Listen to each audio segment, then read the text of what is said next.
À la suite du débat à ce soir ou jamais avec Frédéric Tadei et faisant face à Caroline Forest, beaucoup de remarques m'ont été faites après coup sur le fait effectivement qu'il avait été extrêmement difficile de comprendre certaines de mes positions, ou en tout cas certains de mes arguments, étant donné que j'étais systématiquement coupé par mon interlocuteur qui ne me laissait jamais terminer une phrase et dont en fait on s'aperçoit à l'écoute et lorsqu'on observe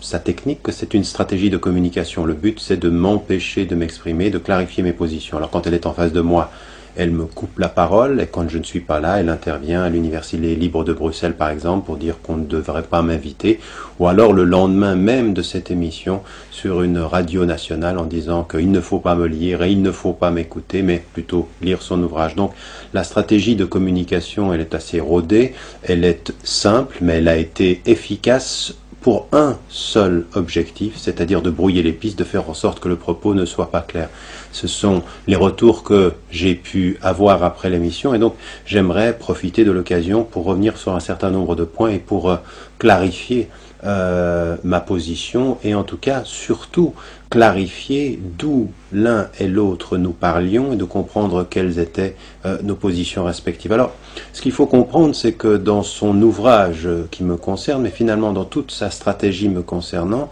c'est de faire passer le message. Vous avez affaire à un homme dangereux, vous avez affaire à un fondamentaliste, vous avez affaire à un frère musulman. Et finalement, toute la lecture des différents textes que j'ai pu produire, ou des différentes cassettes qu'elle a pu écouter, et des différents propos que j'ai pu tenir, vont être soit lus à la lumière de cette projection, soit le contenu va en être transformé, voire la substance totalement trahie, en voulant faire pousser le sens du propos vers l'interprétation. Alors on a des interprétations qui sont totalement libres, on a du mensonge, on a des citations tronquées, et en particulier, ce qu'il y a sur cette approche, quelque chose qui va concerner les étapes. Alors ce que j'ai essayé de montrer, j'aurais voulu être plus explicite, mais je n'en avais pas l'occasion tellement j'étais effectivement coupé dans mon propos, mais par exemple de vouloir dire que vivant à Genève, j'étais lié à des mouvements islamistes à Lyon et que finalement j'étais dans la proximité. On en arrive à des petits détails qui, pour ajouter à la proximité, font que Lyon ne se retrouve plus qu'à 1 heure de Genève, Genève à 1 heure de Lyon, et donc que j'étais finalement déjà à Lyon en train de faire ce travail-là. Ajouter à cela des projections historiques, une sorte de déterminisme sur l'histoire en disant que mon père m'a appelé Tariq, et Tariq c'était le conquérant de l'Europe, Tariq Ibn Ziyad, et donc finalement j'étais prédestiné à la conquête de l'Europe et qu'il fallait que je trouve pour me marier une catholique à convertir, Isabelle la catholique, et donc j'allais trouver cette Isabelle et j'allais me marier avec elle, comme si je correspondais à une espèce de projection de mon père, un déterminisme familial, et donc ça se réalisait. Ça a fait rire dans beaucoup de chaumières quand le livre a été lu en anglais, même d'ailleurs, Catherine Corollaire dans Libération avait relevé quand même que ce n'était pas sérieux d'en arriver là. Alors là, on est dans une projection totalement simpliste. On a par contre des choses qui vont être des projections sur mon propos. Quand par exemple, je dis effectivement qu'il est interdit d'imposer le foulard aux femmes et qu'une femme doit être libre de l'imposer,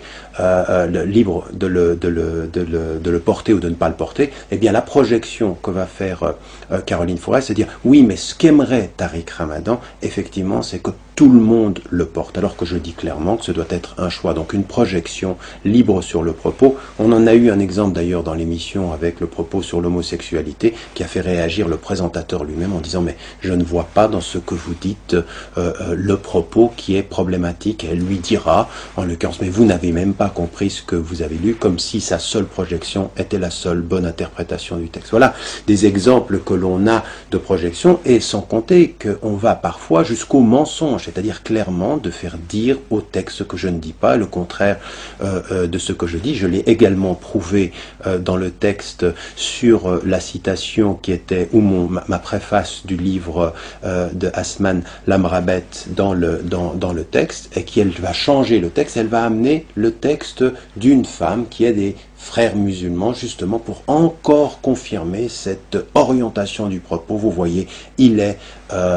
aujourd'hui en train de faire passer par la bande le discours des frères musulmans, et donc elle ne dira pas que Sarkozy avait de ce point de vue-là menti sur le fond du propos. Donc, de la même façon, ce qu'on a pu entendre qui était totalement grotesque, c'est que mes livres ne seraient pas dans les bibliothèques musulmanes parce qu'elle est allée dans une bibliothèque islamiste et qu'elle ne l'avait pas trouvé. Ça voudrait dire que j'ai une stratégie d'un discours de livres qui se vendent dans les bibliothèques nationales et dans les bibliothèques ouvertes à tous, et puis d'autres séries de livres. En fait, les Français de confession musulmane sont français, ils achètent les livres partout. Et que serait cette stratégie de pouvoir mettre certains livres quelque part et pas les autres, alors qu'en plus, ces livres sont tout à fait vendus dans pratiquement toutes les librairies musulmanes de France. Et il se peut d'ailleurs parfois que mes livres ne soient dans certaines librairies islamistes, pas du tout parce qu'ils considèrent que les livres ne sont pas fidèles à certaines visions de l'islam. Donc des propos ici qui sont mensongers, des propos qui sont parfois dont il y a une projection sur le sens et dont nous avons pu voir cela pendant l'émission. Ayant dit cela maintenant, ce qui me paraissait aussi important, c'est que je voulais clarifier certaines positions, elle ne m'en a pas laissé la possibilité. C'était le cas par exemple sur la question iranienne, qui a été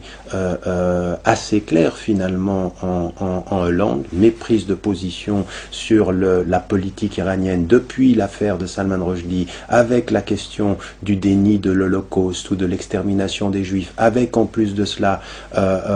l'exécution ou les représailles après les élections. Tout ça je l'ai critiqué. Et ce qui s'est passé à Rotterdam, c'est deux choses. D'abord, dans un premier temps, le fait que la mairie de Rotterdam a pris clairement position contre les propos de Caroline Fourest en disant qu'ils étaient mensongers, et la deuxième des choses, sous la pression politique d'un parti qui avait gagné les dernières élections, qui était le parti de Geert Wilders, de trouver un prétexte pour m'éloigner de la scène politique. 50 professeurs d'université en Hollande ont soutenu